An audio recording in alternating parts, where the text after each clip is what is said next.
നമ്മുടെ MLA V D സതീശനില്ലേ, പരമനാറി. അവനിപ്പോഴല്ലേ MLA ഇത് കുണ്ണാറി. അവനെ താരകൻ എന്നെ കെട്ടിയെന്ന് പറഞ്ഞുകൊണ്ടും എന്നെ ഇവ വേശ്യെന്ന് വിളിച്ച് ഈ കുണ്ണക്ക് എന്തധികാരം എന്നെ വേശ്യെന്ന് വിളിക്കാൻ?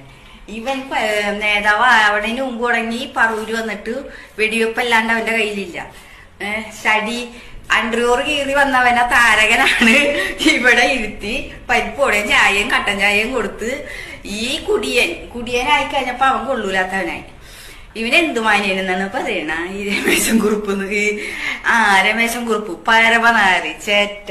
അവനും പറഞ്ഞു ഇവര് രണ്ടുപേരും കൂടി എന്നെ കൊണ്ടുപോയിട്ട് നന്നായിട്ട് കളിച്ചു കഴിഞ്ഞു. ഇപ്പൊ അവന്മാര് നല്ല മാഞ്ചനായിട്ട് ആ താരകന്റെ കയ്യിലും കൊടുത്ത പുണ്ണകട്. അവനിപ്പോ വലിയ ആളാ വീണ. വലിയ പറൂര് കൊറേ ഊളാച്ചി കാര്യത്തികളുണ്ട്, നായരിച്ചികള്. ഇവിളൊക്കെയാണ് ഇവനെ പണ്ണാൻ കൊടുത്തുകൊണ്ടിരിക്കണത്. ഇവിളൊക്കെയാണ് പൊക്കി വെച്ചുകൊണ്ട് നടക്കണത്. എടാ നിനക്കൊക്കെ നാണൂലേടാ? നീയൊക്കെ MLA ഓഫീസിൽ കയറിയത് താരകം വഴിയല്ലേടാ കുണ്ണകളെ നീയൊക്കെ കയറിയത്. ഇപ്പൊ നീയൊക്കെ വലിയ ആളായി നാറികളെ. ഇപ്പൊ അവൻ കൊള്ളൂല, താരകം കൊള്ളൂലാത്തവൻ. അവൻ വെള്ളോടി. നീയൊക്കെ വെള്ളവും അടിക്കണത് പെണ്ണു കൊടുത്തവും ഉണ്ട്. MLA ഓഫീസിൽ പെണ്ണു പിടിക്കണതും പെണ്ണുങ്ങളെ കൊണ്ടുവന്ന് പണ്ണണതും എല്ലാവർക്കും അറിയാടാ കുണ്ണകളെ കൂറന്മാരെ.